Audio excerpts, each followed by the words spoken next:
मार्कंडे जी का जन्म और भगवान शिव की आराधना से अमृतत्व की प्राप्ति। पिछले अध्याय में हमने मृकंडू जी के माताओं के साथ काशीपुरी में निवास की कथा सुनी। अब आगे। नमस्कार। अगर आप किसी कारणवश मुझे सब्सक्राइब नहीं कर सकते तो लाइक अवश्य कीजिएगा। वशिष्ठ जी कहते हैं, राजन, महामाना मृकंडू मुनि ने विधि पूर्वक माताओं के औधर्व दैहिक संस्कार करके दीर्घकाल तक काशी में ही निवास किया। भगवान शंकर के प्रसाद से उनकी धर्मपत्नी मरुद्वती के गर्भ से एक महातेजस्वी पुत्र उत्पन्न हुआ, जिसकी मार्कंडे के नाम से प्रसिद्धि हुई। श्रीमान मार्कंडे मुनि ने तपस्या से भगवान शिव की आराधना करके उनसे दीर्घायु पाकर अपनी आंखों से अनेक बार प्रलय का दृश्य देखा।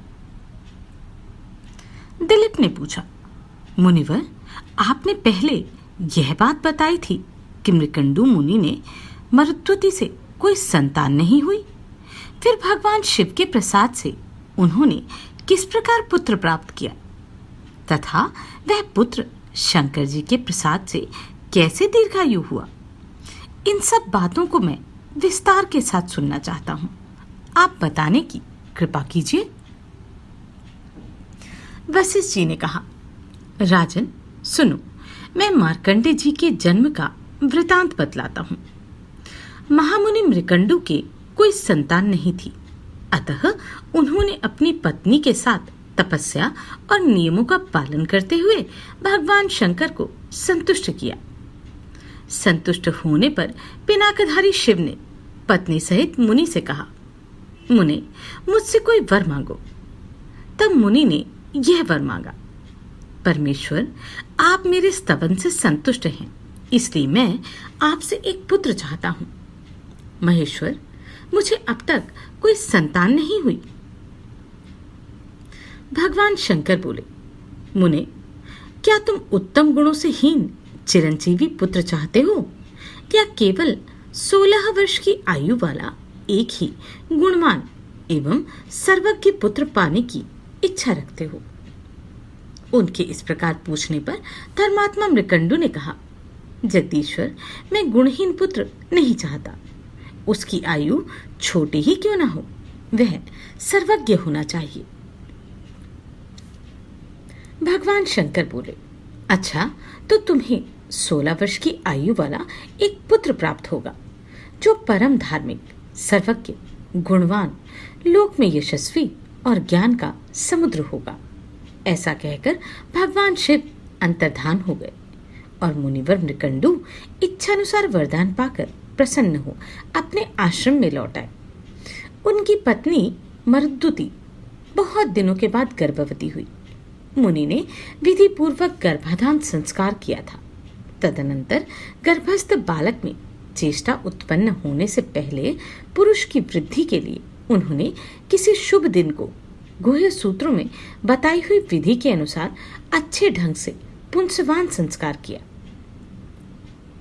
जब 8वां मास आया तब संस्कार कर्मों के ज्ञाता उन मुनीश्वर ने गर्भ के रूप की वृद्धि और सुखपूर्वक संतान की प्राप्ति होने के लिए सीमंतोत्तरयन संस्कार किया। समय आने पर मरुद्वती के गर्भ से सूर्य के समान तेजस्वी पुत्र का जन्म हुआ। उस समय देवताओं की दुदुम्बियां बज उठी, संपूर्ण दिशाएं स्वच्छ हो गई और सब ओर से प्राणियों को तृप्त करने वाली कल्याणमयी वाणी सुनाई देने लगी। बालक की शांति के लिए वेदव्यास आदि मुनि भी मृकंडू के आश्रम पर पधारे।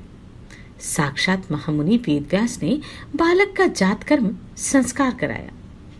तत्पश्चात 11वें दिन मुनि ने नामकरण संस्कार किया। उसके बाद नाना प्रकार के वेदोक्त मंत्रों और आशीर्वादों से अभिनंदन करके मुनियों ने बालक की रक्षा का शास्त्रीय उपाय किया। फिर मृकंडू मुनि के द्वारा पूजित हो वे सब लोग लौट आए। उस समय नगर और प्रांत के लोग हर्ष में भरकर आपस में कहते थे, अहो, इस बालक का अद्भुत रूप है। अद्भुत तेज है और समस्त अंगों का लक्षण भी अद्भुत है।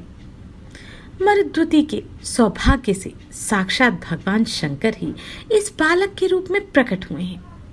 ये कितने आश्चर्य की बात है। चौथे महीने में पिता ने पुत्र को घर से बाहर निकाला। छठे माह में उसका अन्नप्राशन करवाया। फिर 2.5 वर्ष की अवस्था में चूड़ाकर्म करके श्रवण नक्षत्र में कर्णभेद किया। तदनंतर कर्मों की ज्ञाता मृकंडु मुनि ने बालक के ब्रह्म तेज की वृद्धि के लिए 5वें वर्ष की अवस्था में उसे यज्ञोपवीत दे दिया। फिर उपाक्रम करके विद्वान मुनि ने बालक को वेद पढ़ाया। उसने अंग, उपांग, पद तथा क्रम सहित संपूर्ण वेदों का विधि पूर्वक अध्ययन किया। वह बालक बड़ा शक्तिशाली था। गुरु तो उसके साक्षी मात्र थे। उसने विनय आदि गुणों को प्रकट करते हुए गुरुमुख से समस्त विद्याओं को ग्रहण किया। वह भिक्षा के अन्न से जीवन निर्वाह करता हुआ प्रतिदिन माता पिता की सेवा में संलग्न रहता था। बुद्धिमान मार्कंडेय की आयु का 16वां वर्ष प्रारंभ होने पर मृकंडु मुनि का हृदय शोक से कातर हो उठा। उनकी संपूर्ण इंद्रियों में व्याकुलता छा गई। वे दीनता पूर्वक विलाप करने लगे। मार्कंडेय ने पिता को अत्यंत दुखित होकर विलाप करते देख पूछा, तात, आपके शोक मुख का क्या कारण है? मार्कंडेय के मधुर वचन सुनकर मृकंडु ने अपने शोक का युक्तियुक्त कारण बताया। मृकंडु बोले, बेटा, पिनाकधारी भगवान शंकर ने तुम्हें 16 वर्ष की ही आयु दी है। उसकी समाप्ति का समय अब आ पहुंचा है, इसलिए मुझे शोक हो रहा है। पिता का यह कथन सुनकर मार्कंडेय ने कहा, पिताजी, आप मेरे लिए कदापि शोक न कीजिए। मैं ऐसा यत्न करूंगा जिससे अमर हो जाऊं। महादेव जी सबको मनोवांछित वस्तु प्रदान करने वाले और कल्याण स्वरूप हैं। वे मृत्यु को जीतने वाले, विकराल नेत्रधारी, सर्वज्ञ, सत्पुरुषों को सब कुछ देने वाले, काल के भी काल, महाकाल रूप और कालकूट विष को भक्षण करने वाले हैं। मैं उन्हीं की आराधना करके अमृत प्राप्त करूंगा। पुत्र की यह बात सुनकर माता पिता को बड़ा हर्ष हुआ। उन्होंने सारा शोक छोड़कर प्रसन्नता पूर्वक कहा, बेटा, तुमने हम दोनों का शोक नष्ट करने के लिए भगवान मृत्युंजय की आराधना रूप महान उपाय का प्रतिपादन किया है। तात, तुम उन्हीं के शरण में जाओ। उनसे बढ़कर दूसरा कोई भी हितैषी नहीं है। जो बात मन की कल्पना में भी नहीं आ सकती, उसे भी भगवान शंकर सिद्ध कर देते हैं। वे काल का भी संहार करने वाले हैं। बेटा, क्या तुमने नहीं सुना? पूर्व काल में काल पाश से बंधे हुए श्रवकेतु की महादेव जी ने किस प्रकार रक्षा की थी? उन्होंने ही समुद्र मंथन से प्रकट हुए प्रलयकालीन अग्नि के समान भयंकर हलाहल विष का पान करके तीनों लोगों को बचाया था। जिसने तीनों लोगों की संपत्ति हड़प ली थी, उस महान अभिमानी जलंधर को उन्होंने चरणों की अंगुष्ठ रेखा से प्रकट हुए चक्र द्वारा मौत के घाट उतार दिया था। ये वही भगवान धुर्जटी हैं जिन्होंने श्री विष्णु को बाण बनाकर एक ही बाण के प्रहार से उत्पन्न हुई आग की लपटों से दैत्यों के तीनों पुरों को फूंक डाला था। अंधकासुर तीनों लोगों का ऐश्वर्य पाकर विवेक शून्य हो गया था, किंतु उसे भी महादेव जी ने अपने त्रिशूल की नोक पर रखकर 10,000 वर्षों तक सूर्य की किरणों में सुखाया। केवल दृष्टि डालने मात्र से तीनों लोगों को जीत लेने वाले प्रबल कामदेव को उन्होंने ब्रह्मा आदि देवताओं के देखते देखते जलाकर भस्म कर डाला, अनंग की पदवी को पहुंचा दिया। भगवान शिव ब्रह्मा आदि देवताओं के एकमात्र कर्ता, मेघरूपी वृषभ भर सवारी करने वाले, अपनी महिमा से कभी च्युत न होने वाले, संपूर्ण विश्व के आश्रय और जगत की रक्षा के लिए दिव्यमणि हैं। बेटा, तुम उन्हीं की शरण में जाओ। इस प्रकार माता पिता की आज्ञा पाकर मार्कंडे जी दक्षिण समुद्र के तट पर चले गए। वहां विधि पूर्वक अपने ही नाम से एक शिवलिंग स्थापित किया। तीनों समय स्नान करके वे भगवान शिव की पूजा करते और पूजा के अंत में स्तोत्र पढ़कर नृत्य करते थे। उस स्तोत्र से एक ही दिन में भगवान शंकर संतुष्ट हो गए। मार्कंडे जी ने बड़ी भक्ति के साथ उनका पूजन किया। जिस दिन उनकी आयु समाप्त होने वाली थी, उस दिन शिवजी की पूजा में संलग्न हो वे ज्यों ही स्तुति करने लगे। उसी समय मृत्यु को साथ लिए काल उन्हें लेने के लिए आ पहुंचा। उसके गोलाकार नेत्र किनारे की ओर से लाल लाल दिखाई दे रहे थे। सांप और बिच्छू ही उसके रोम थे। बड़ी बड़ी दाढ़ों के कारण उसका मुख अत्यंत विकराल जान पड़ता था। वह काजल के समान काला था। समीप आकर काल ने उसके गले में फंदा डाल दिया। गले में बहुत बड़ा फंदा लग जाने पर मार्कंडे जी ने कहा, महामते काल, मैं जब तक जगदीश्वर शिव के मृत्युंजय नामक महास्तोत्र का पाठ पूरा न कर लूं, तब तक मेरी प्रतीक्षा कीजिए। मैं शिव जी की स्तुति किए बिना कहीं नहीं जाता, भोजन और शयन तक नहीं करता। यह मेरा निश्चित व्रत है। संसार में जीवन, स्त्री, राज्य तथा सुख भी मुझे उतना प्रिय नहीं है जितना कि यह शिव जी का स्तोत्र। यदि मैंने इस विषय में कोई असत्य बात ना कही हो, तो इस सत्य के प्रभाव से भगवान महेश्वर सदा मुझ पर प्रसन्न रहें। यह सुनकर काल ने मार्कंडे जी से हंसते हुए कहा, ब्राह्मण, मालूम होता है तुमने पूर्व काल से निश्चित की हुई बड़े बूढ़ों की यह बात नहीं सुनी है। जो मूढ़ बुद्धि मानव आयु के प्रथम भाग में ही धर्म का अनुष्ठान नहीं करता, वह वृद्ध होने पर साथियों से बिछड़े हुए राही की भांति पश्चाताप करता है। 8 महीने में ऐसा उपाय कर लेना चाहिए जिससे वर्षा काल के 4 महीने सुख से बीते। दिन में ही वह काम पूरा कर लें जिससे रात में सुख से रहें। पहली अवस्था में ही ऐसा कार्य कर लें जिससे बुढ़ापे में सुख से रहें। जीवन भर ऐसा कार्य करते रहें जिससे मरने के बाद सुख हो। जो कार्य कल करना हो उसे आज ही कर लें, जिसे अपराह्न में करना हो उसे पूर्वाह्न में ही कर लें। काल इस बात की प्रतीक्षा नहीं करता कि इस पुरुष का कार्य पूरा हुआ है या नहीं। यह कार्य कर लिया या यह करना है, इस कार्य का कुछ अंश हो गया है तथा कुछ बाकी है। इस प्रकार की इच्छाएं करते हुए पुरुष को काल सहसा आकर दबोच लेता है। जिसका काल नहीं आया है वह सैकड़ों बाणों से बिंध जाने पर भी नहीं मरता, तथा जिसका काल आ पहुंचा है वह कुश के अग्रभाग से छू जाने पर भी जीवित नहीं रहता। मैं हजारों चक्रवर्ती राजाओं और सैकड़ों इंद्रों को भी अपना ग्रास बना चुका हूं। अतः इस विषय में तुम्हें क्रोध नहीं आना चाहिए। जिसका प्रयास कभी विफल नहीं होता। उस काल के उपर्युक्त वचन सुनकर शिव जी की स्तुति में तत्पर रहने वाले मार्कंडे जी ने कहा, काल भगवान शिव की स्तुति में लगे रहने वाले पुरुषों के कार्य में जो लोग विघ्न डालते हैं वे शीघ्र ही नष्ट हो जाते हैं। इसलिए मैं तुम्हें मना करता हूं। जैसे राजा के सिपाहियों पर राजा ही शासन कर सकता है, दूसरा कोई नहीं, उसी प्रकार शिव जी के भक्तों का परमेश्वर शिव ही शासन कर सकते हैं। भगवान शंकर के सेवक पर्वतों को भी विदीर्ण कर डालते हैं, समुद्रों को भी पी जाते हैं तथा पृथ्वी और अंतरिक्ष को भी हिला देते हैं। इतना ही नहीं, वे ब्रह्मा और इंद्र को भी तिनके के समान समझते हैं। भला उनके लिए कौन सा कार्य दुष्कर है? भगवान शिव के भक्तों पर मृत्यु, ब्रह्मा, यमराज, यमदूत तथा दूसरे कोई भी अपना प्रभुत्व नहीं स्थापित कर सकते। काल, क्या तुमने मनीषी पुरुषों का यह वचन नहीं सुना कि शिव भक्त मनुष्यों पर कहीं भी आपत्ति नहीं आती?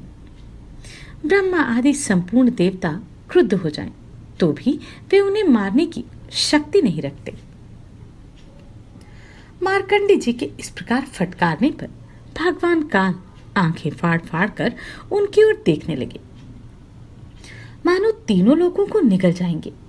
वे क्रोध में भरकर इस प्रकार बोले, ओ दुर्बुद्धि ब्राह्मण, गंगा जी में जितने बालू के कण हैं उतने ब्रह्माओं का इस काल ने संहार कर डाला है। इस विषय में बहुत कहने की क्या आवश्यकता है। मेरा बल और पराक्रम देखो, मैं तुम्हें अपना ग्रास बनाता हूं। तुम इस समय जिनके दास बने बैठे हो वे महादेव जी मुझसे तुम्हारी रक्षा करें तो सही। वशिष्ठ जी कहते हैं, राजन, जैसे राहु चंद्रमा को ग्रस लेता है उसी प्रकार गर्जना करते हुए काल ने महामुनि मार्कंडे को हठपूर्वक ग्रसना आरंभ किया। उसी समय परमेश्वर शिव उस लिंग से सहसा प्रकट हो गए। उनकी अवस्था, उनका रूप, सब कुछ अवर्णनीय था। मस्तक पर अर्धचंद्राकार मुकुट शोभा पा रहा था। हुंकार भरकर मेघ के समान प्रचंड गर्जना करते हुए उन्होंने तुरंत ही मृत्यु की छाती में लात मारी। मृत्युदेव उनकी चरण प्रहार से भयभीत हो दूर जा गए। भयंकर आकार वाले काल को दूर खड़ा देख मार्कंडे जी ने पुनः उस स्तोत्र से भगवान शंकर का स्तवन किया। कैलाश के शिखर पर जिनका निवास गृह है, जिन्होंने मेरुगिरी का धनुष, नागराज वासुकी की प्रत्यंचा और भगवान विष्णु को अग्नि में बाण बनाकर तत्काल ही दैत्यों के तीनों पुरों को दग्ध कर डाला था, संपूर्ण देवता जिनके चरणों की वंदना करते हैं, उन भगवान चंद्रशेखर की मैं शरण लेता हूं। यमराज मेरा क्या करेगा? मंदार, पारिजात, संतान, कल्पवृक्ष और हरिचंदन, इन 5 दिव्य वृक्षों के पुष्पों से सुगंधित युगल चरण कमल जिनकी शोभा बढ़ाते हैं, जिन्होंने अपने ललाटवर्ती नेत्र से प्रकट हुई आग की ज्वाला में कामदेव के शरीर को भस्म कर डाला था, जिनका श्री विग्रह सदा भस्म से विभूषित रहता है, जो भव सबकी उत्पत्ति के कारण होते हुए भी भव संसार के नाशक हैं तथा जिनका कभी विनाश नहीं होता, उन भगवान चंद्रशेखर की मैं शरण लेता हूं। यमराज मेरा क्या करेगा? जो मतवाले गजराज के मुख्य चर्म की चादर ओढ़े परम मनोहर जान पड़ते हैं, ब्रह्मा और विष्णु भी जिनके चरण कमलों की पूजा करते हैं, तथा जो देवताओं और सिद्धों की नदी गंगा की तरंगों से भीगी हुई शीतल जटा धारण करते हैं, उन भगवान चंद्रशेखर की मैं शरण लेता हूं। यमराज मेरा क्या करेगा? गेंडुल मारे हुए सर्पराज जिनके कानों में कुंडल का काम देते हैं, जो वृषभ पर सवारी करते हैं, नारद आदि मुनीश्वर जिनके वैभव की स्तुति करते हैं, जो समस्त भुवनों के स्वामी, अंधकासुर का नाश करने वाले, आश्रित जनों के लिए कल्पवृक्ष के समान यमराज को भी शांत करने वाले हैं, उन भगवान चंद्रशेखर की मैं शरण लेता हूं। यमराज मेरा क्या करेगा?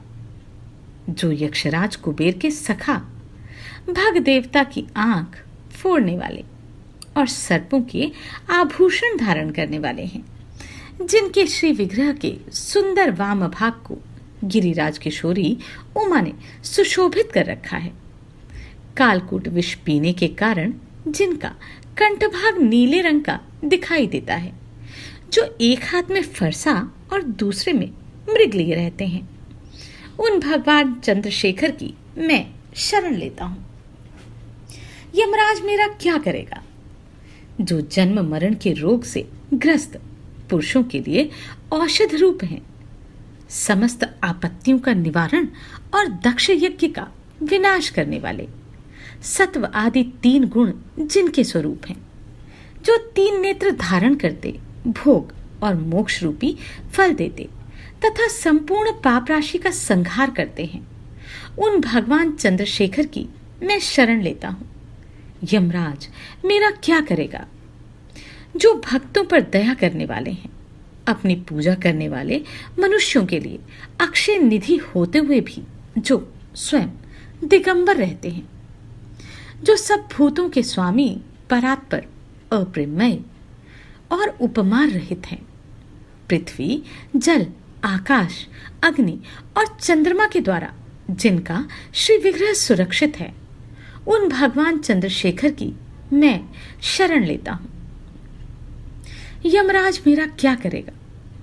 जो ब्रह्मा रूप से संपूर्ण विश्व की सृष्टि करते, फिर विष्णु रूप से सबके पालन में संलग्न रहते और अंत में सारे प्रपंच का संहार करते हैं, संपूर्ण लोकों में जिनका निवास है, तथा जो गणेश जी के पार्षदों से घिरकर दिन रात भांति भांति के खेल किया करते हैं, उन भगवान चंद्रशेखर की मैं शरण लेता हूं। यमराज मेरा क्या करेगा?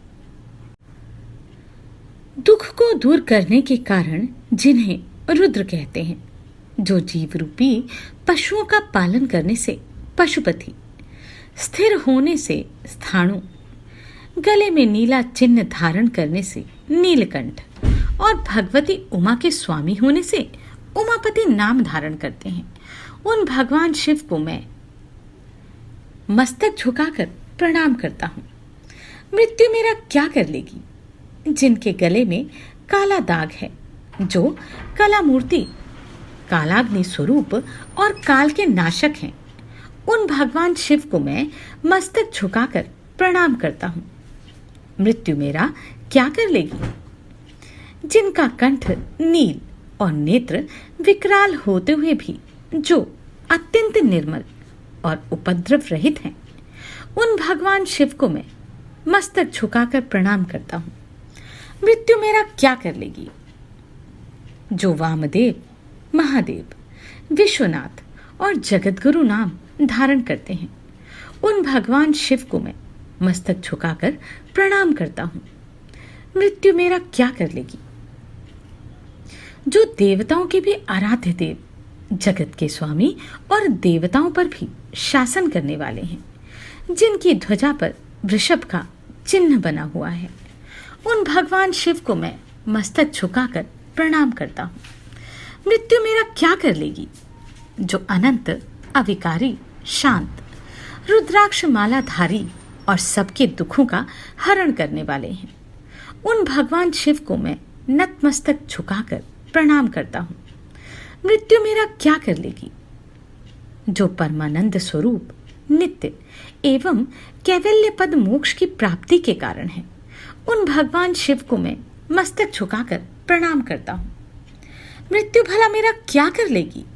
जो स्वर्ग और मोक्ष के दाता तथा सृष्टि, पालन और संहार के करता है, उन भगवान शिव को मैं मस्तक झुकाकर प्रणाम करता हूं। मृत्यु मेरा क्या कर लेगी? वशिष्ठ जी कहते हैं, मार्कंडे जी के द्वारा किए हुए इस स्तोत्र को जो भगवान शंकर के समीप पाठ करेगा, उसे मृत्यु से भय नहीं रहेगा। यह मैं सत्य सत्य कहता हूं। बुद्धिमान मार्कंडे के इस प्रकार स्तुति करने पर महादेव जी ने उन्हें अनेक कल्पों तक की असीम आयु प्रदान की। इस प्रकार देवादिदेव महादेव जी के प्रसाद से अमृत पाकर महातेजस्वी मार्कंडे ने बहुत से प्रलय के दृश्य देखे। वरदान पाने के अनंतर महामुनि मार्कंडे ने पुनः अपने आश्रम में लौटकर माता पिता को प्रणाम किया और फिर उन्होंने भी पुत्र का अभिनंदन किया। उसके बाद मार्कंडे जी तीर्थ यात्रा में प्रवृत्त होकर सदा इस पृथ्वी पर विचरने लगे। यमराज भी भगवान शंकर की स्तुति करके अपने लोक में चले गए। राजन, मृगशृंग मुनि सदा माघ स्नान किया करते थे। उसी के महात्म्य से उनकी संतान इस प्रकार सौभाग्यशालिनी हुई। राजा दिलीप ने पूछा, मुने, आप इक्ष्वाकु वंश के गुरु और महात्मा हैं, आपको नमस्कार है। माघ स्नान में संलग्न रहने वाले पुरुषों के लिए कौन कौन से मुख्य तीर्थ हैं, उनका विस्तार के साथ वर्णन कीजिए, मैं सुनना चाहता हूं। वशिष्ठ जी ने कहा, राजन, माघ मास आने पर बस्ती से बाहर जहां कहीं भी जल हो उसे सब ऋषियों ने गंगा जल के समान बतलाया है। तथापि मैं तुमसे विशेषतः माघ स्नान के लिए मुख्य मुख्य तीर्थों का वर्णन करता हूँ। पहला है तीर्थराज प्रयाग। वह बहुत विख्यात तीर्थ है। प्रयाग सब तीर्थों में कामना की पूर्ति करने वाला तथा धर्म, अर्थ, काम, मोक्ष चारों पुरुषार्थों को देने वाला है। उसके सिवा नैमिषारण्य, कुरुक्षेत्र, हरिद्वार, उज्जैन, सरयू, यमुना, द्वारका, अमरावती, सरस्वती और समुद्र का संगम, गंगा सागर संगम, काशी, त्र्यंबकम तीर्थ, सप्त गोदावरी का तट, कालांजर, प्रभास, बद्रिकाश्रम, महालय, ओंकार क्षेत्र, पुरुषोत्तम क्षेत्र, जगन्नाथपुरी, गोकर्ण, भृगुकर्ण, भृगुतुंग, पुष्कर, तुंगभद्रा, कावेरी, कृष्णवेणी, नर्मदा, सुवर्णमुखरी तथा वेगवती नदी, ये सभी माघ मास में स्नान करने के लिए मुख्य तीर्थ हैं। गया नामक जो तीर्थ है वह पितरों के लिए तृप्तिदायक और हितकारी है। ये भूमि पर विराजमान तीर्थ हैं जिनका मैंने तुमसे वर्णन किया है। राजन, अब मानस तीर्थ बतलाता हूँ, सुनो। उनमें भली भांति स्नान करने से मनुष्य परम गति को प्राप्त होता है। सत्य तीर्थ, क्षमा तीर्थ, इंद्रिय निग्रह तीर्थ, सर्वभूत दया तीर्थ, आर्जव अर्थात सरलता तीर्थ, दान तीर्थ, दम अर्थात मनोनिग्रह तीर्थ, संतोष तीर्थ, ब्रह्मचर्य तीर्थ, नियम तीर्थ, मंत्र जप तीर्थ, प्रिय भाषण तीर्थ, ज्ञान तीर्थ, धैर्य तीर्थ, अहिंसा तीर्थ, आत्म तीर्थ, ध्यान तीर्थ और शिव स्मरण तीर्थ, यह सभी मानस तीर्थ हैं। मन की शुद्धि सब तीर्थों से उत्तम तीर्थ है। शरीर से जल में डुबकी लगा लेना ही स्नान नहीं कहलाता।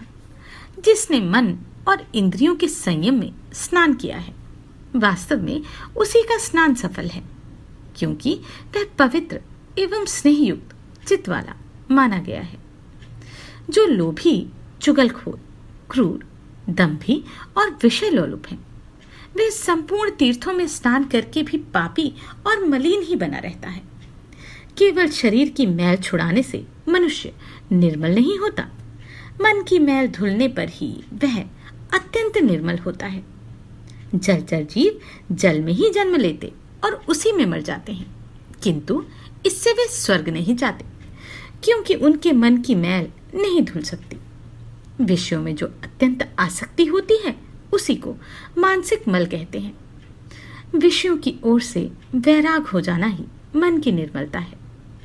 दान, यज्ञ, तपस्या, बाहर भीतर की शुद्धि और शास्त्र ज्ञान भी तीर्थ ही है।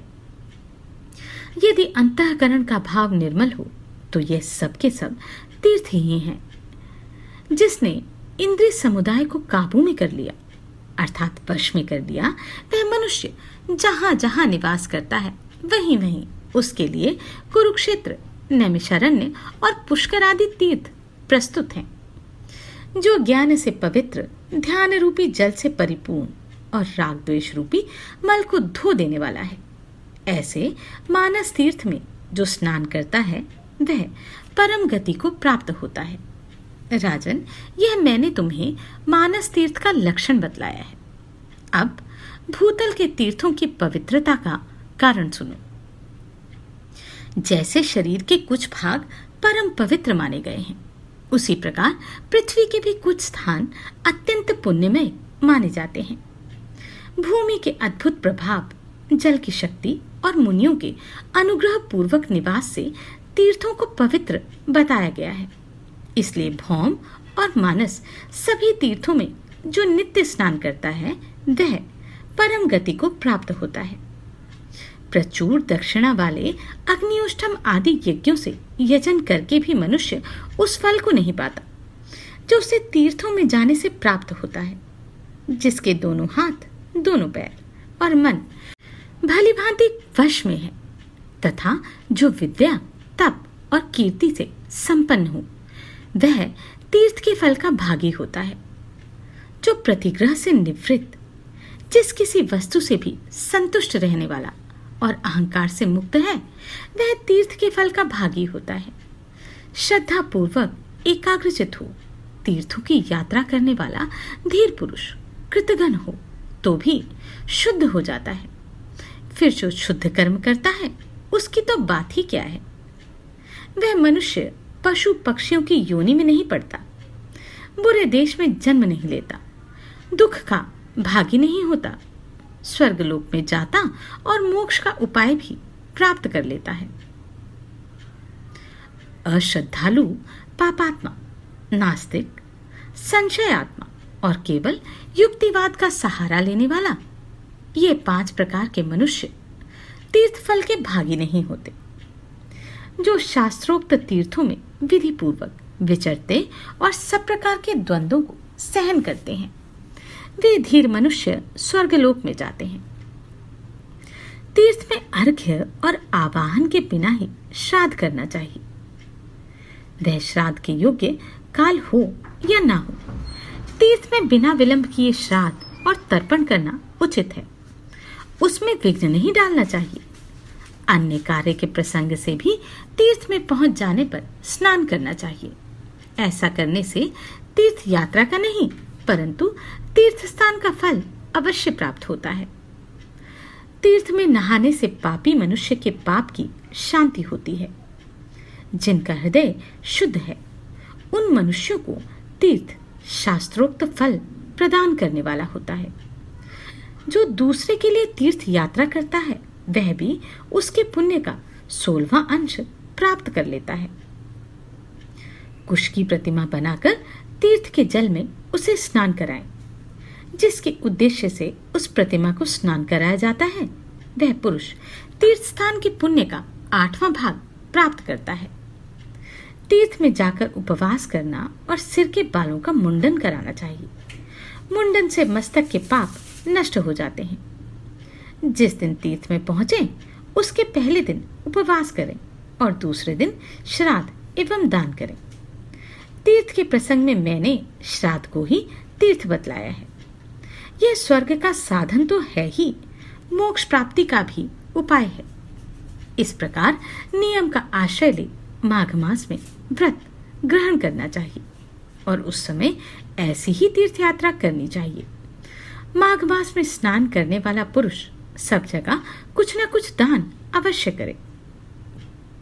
बेर, केला और आंवले का फल, सेर भर घी, सेर भर तिल, पान, 1 आढ़क अर्थात 16 सेर, चावल, कुम्हड़ा और खिचड़ी, यह 9 वस्तुएं प्रतिदिन ब्राह्मणों को दान करनी चाहिए। जिस किसी प्रकार हो सके माघ मास को व्यर्थ नहीं जाने देना चाहिए। किंचित सूर्योदय होते होते माघ स्नान करना चाहिए तथा माघ स्नान करने वाले पुरुष को यथाशक्ति शौच संतोष आदि नियमों का पालन करना चाहिए। विशेषतः ब्राह्मणों और साधु सन्यासियों को पकवान भोजन कराना चाहिए। जाड़े का कष्ट दूर करने के लिए बोझ के बोझ सूखे काठ दान करें। रुई भरा अंगा, शैया, गद्दा, यज्ञोपवीत, लाल वस्त्र, रुईदार रजाई, जायफल, लौंग, बहुत से पान, विचित्र विचित्र कंबल, हवा से बचाने वाले ग्रह, मुलायम जूते और सुगंधित उपटन दान करें। माघ स्नान पूर्वक घी, कंबल, पूजन सामग्री, काला अगर, धूप, मोटी बत्ती वाले दिए और भांति भांति के नैवेद्य से माघ स्नान जनित फल की प्राप्ति के लिए भगवान माधव की पूजा करें। माघ मास में डुबकी लगाने से सारे दोष नष्ट हो जाते हैं और अनेकों जन्मों के उपार्जित संपूर्ण महापाप तत्काल विलीन हो जाते हैं। यह माघ स्नान ही मंगल का साधन है। यही वास्तव में धन का उपार्जन है तथा यही इस जीवन का फल है। भला माघ स्नान मनुष्यों का कौन कौन सा कार्य नहीं सिद्ध करता। वह पुत्र, मित्र, कलत्र, राज्य, स्वर्ग तथा मोक्ष को भी देने वाला है। अगले अध्याय में हम माघ के स्नान से सुव्रत नामक व्यक्ति को दिव्यलोक की प्राप्ति की कथा सुनेंगे। नमस्कार, मैं आभा शर्मा जावास। यदि आपको मेरा ये प्रयत्न सराहनीय लगा हो तो मुझे सब्सक्राइब करके प्रोत्साहित करें।